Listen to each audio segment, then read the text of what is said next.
Hey everybody, Krystal Gamer here with a brand new episode of Rags to Riches starring Katerina Loverly, our once homeless and frumpy girl who at one time had nothing but the clothes on her back and even stole food and slept on park benches, but who is now a hot, sexy, and talented rising star.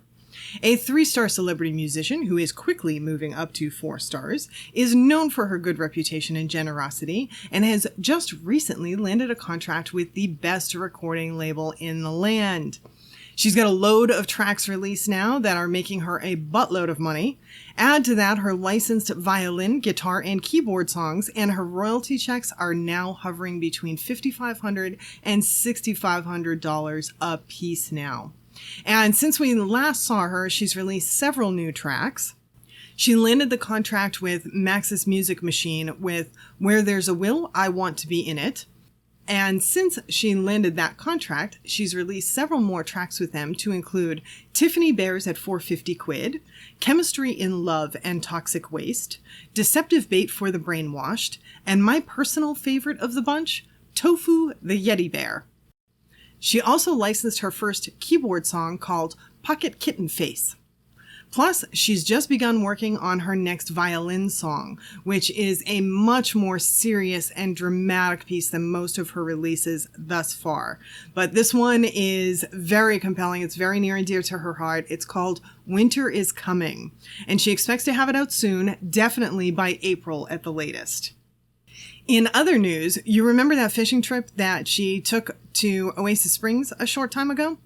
Well, one of the things that she ended up coming home with from that trip was a tome about vampires. So she's got this big tome, and it looked old and very intriguing. And so she decided not to sell it. She wanted to see what was in it. So she kind of just hung on to it, planning to check it out at a later date.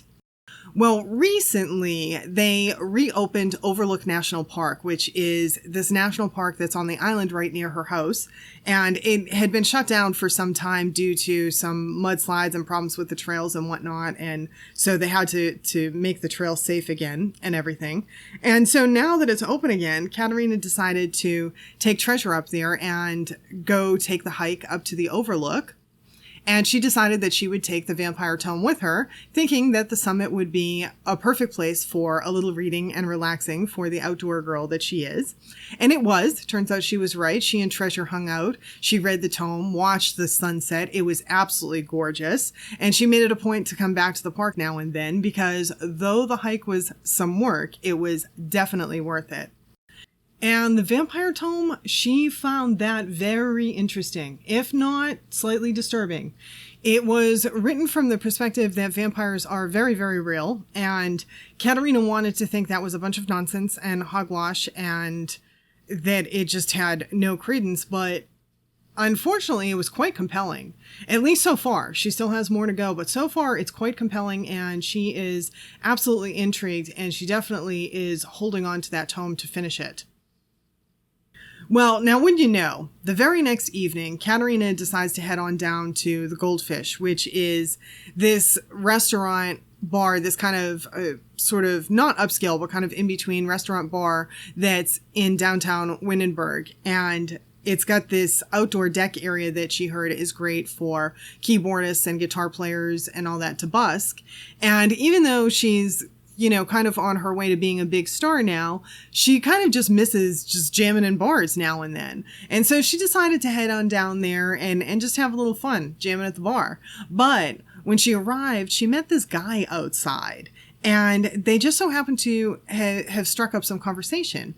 And so she got to talking to him and everything, but she couldn't help but notice that he seemed to be displaying some of the telltale signs of vampirism that she had read about in the tome. And so she was like thinking to herself, Katerina, you're just being crazy because that's impossible. And you're probably just thinking this just because you just read that book. And, so she more or less dismissed it. And I mean, they talked for a bit. He didn't bite her or kill her or anything. And in fact, he seemed pretty safe. And so she just dismissed the whole thing. And she said, oh, you're just being crazy and forget about it. And she just went into the bar and did her thing, played her guitar, got loads of attention, of course, to include paparazzi, of course, because they're everywhere she goes nowadays. So it is what it is. And then the next night, she and Danny were heading out, and they decided to go to this place that they'd never been to before. It's this little bar in Windenburg, and it's got an interesting name. It's called the Shrieking Llama. And, wouldn't you know, of course, some guy faints at her feet pretty much almost immediately after they get there. So Katerina starts thinking that, the celebrity disguise thing may need to happen. She finds the idea of having to wear a celebrity disguise kind of annoying. At the same time, the level of attention that she's getting every time she goes out now is also beginning to get annoying. She doesn't want to ignore her fans or be rude or anything like that, but she's kind of this old hometown girl. Like she just wants some peace and just to sort of live and be happy and sort of not get all of this crazy attention that she's getting. So she may have to break down and do celebrity disguises. She hasn't quite, she's not adjusted to the fame thing yet. It's still very new, and she sort of still can't believe that she can't go anywhere without, paparazzi and all of this stuff in her face. So she's kind of missing normal life a little. But anyway, they still had a pretty good time socializing at the Shrieking Llama.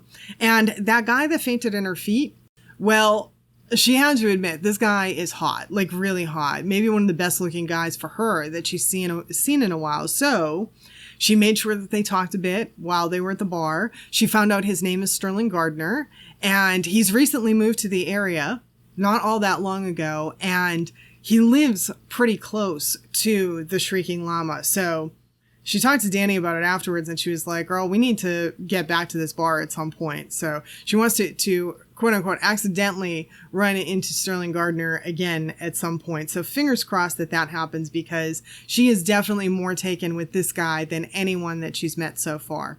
And so we'll see how that goes. She and Danny have tried to go back one more time, but they didn't see him there the one time that they've been back since. But I'm sure she'll run into him again.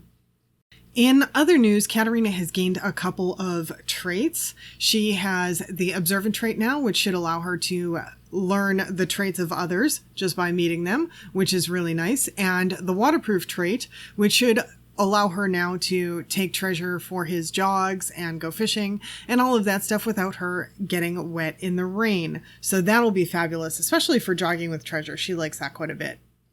And then she has also gained some in the fame area. We can see here that she is very, very close to 4 stars, and she has an absolutely great reputation. So that's wonderful. She also gained a quirk in the meantime. She gained another quirk. So she now has a refined palate and this fan mail things. And so apparently, celebrities who open themselves to the adoring public are occasionally in for a rude awakening when they discover that not every sim is a true fan.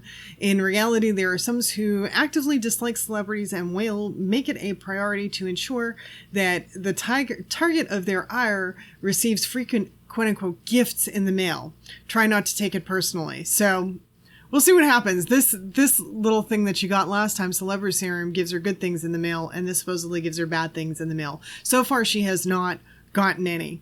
Now, the other thing that has come with this fame that's kind of interesting as an, oh, by the way, is since she hit 3 stars, she does the star walk very, very slow, that like snobby star walk.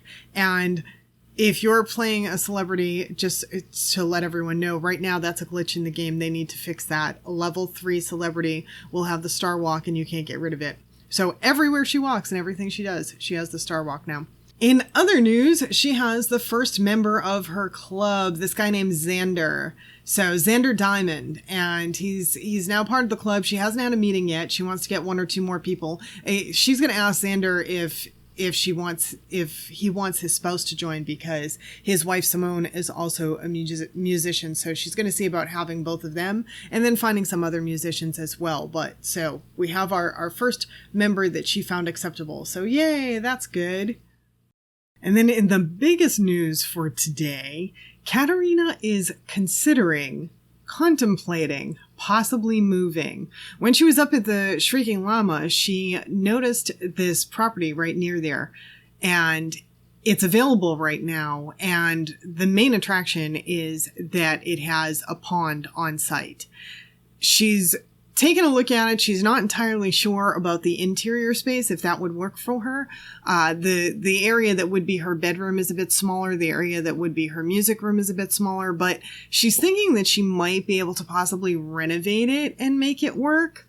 At the same time, she's having a very hard time deciding about this because she loves her location on the island. I mean, it's just such a fabulous spot. She loves being on the island in general. And really, she's been eyeing the Talwar house. Not so much for the house itself. I mean, it's a beautiful home, but it's not necessarily what Katerina would want. But the land, it's a huge piece of property. And that would kind of maybe be the ultimate goal, but it's way, way out of her price range right now. The Pond Place, she can afford Pond Place right now if she gets it unfurnished and she takes her furniture with her. She can afford Pond Place right now. So this one is definitely within consideration. So we'll see. We'll see what she ends up doing, if she moves or not. She may test this out. She could always come back here. She could always come back to her beloved island if she doesn't like it here. So anyway, that is the contemplation right now, considering possibly moving up and checking a different area out. It is a little bit of a larger piece of property. So we'll see. We'll see. And that's where we're going to leave Katerina off for today. So she's had some big stuff happen today. She learned about vampire lore. She met Sterling Gardner and got to know him a little bit. Experienced the Shrieking Llama for the first time. She also went to Overlook Point and took a look at that. And she's considering moving. So there's a lot of stuff happening right now. And I don't know about you guys, but I can't wait to see how everything plays out. And so if you enjoyed today's episode, please do hit the like button and comment. Let me know what you thought about it below.